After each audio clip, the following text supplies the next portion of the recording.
سفر میں سنتیں پڑھنا، سفر کے دوران سنتیں پڑھنا، اس پہ بہت لوگوں کے نیگیٹو کمنٹس آئے ہیں، حدیثیں لکھ کے بھیجی لوگوں نے، اور یہ شو کیا کہ جیسے ہمیں تو حدیث کا کچھ پتہ ہی نہیں ہے.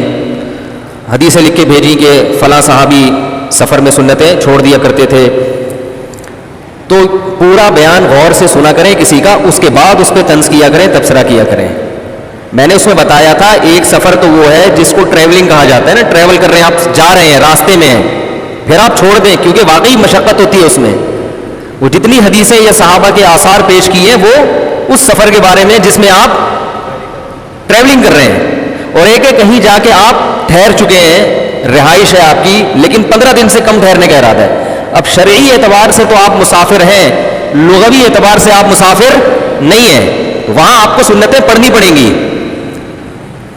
تو اگر آپ میرے خلاف حدیث پیش کرتے ہیں نا، تو ایسی حدیث پیش کریں جس میں کہیں جا کے باقاعدہ قیام کیا ہو، 1 ہفتے کا، 2 ہفتے کا، سکون کی حالت ہو، اطمینان کی حالت ہو.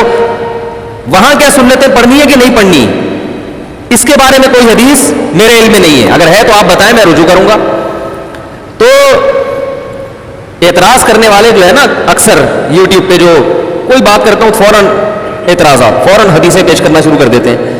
تو یہ نہیں دیکھتے کہ اگلے کا دعویٰ کیا ہے اور آپ جو حدیث پیش کر رہے ہو وہ اس کے دعوے کے. یہ تو میں نے خود اس بیان میں کہا ہے کہ مشقت حقیقت، جب مشقت ہوگی تو سفر میں نماز چھوڑ سکتے ہیں. اور میں نے بتایا کہ جب ٹریول کر رہے ہوتے ہیں تو واقعی مشقت ہوتی ہے، لہذا اس میں چھوڑ دینی چاہیے، اس میں ساتھیوں کو تکلیف میں نہیں ڈالنا چاہیے. باقاعدہ بتایا کہ اسٹیشن پہ لوگ باقاعدہ خوش و خضوع سے سنتیں پڑھ رہے ہیں، ادھر بھائی جماعت قائم کرو، جلدی سے ٹرین میں بیٹھو، اپنے آپ کو بھی مشکل میں ڈالا ہوا ہے، دوسروں کو بھی ڈالا ہوا ہے.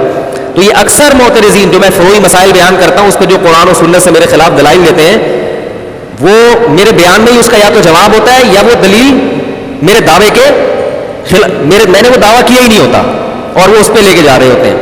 ایک مسئلہ تو یہ وضاحت کرنی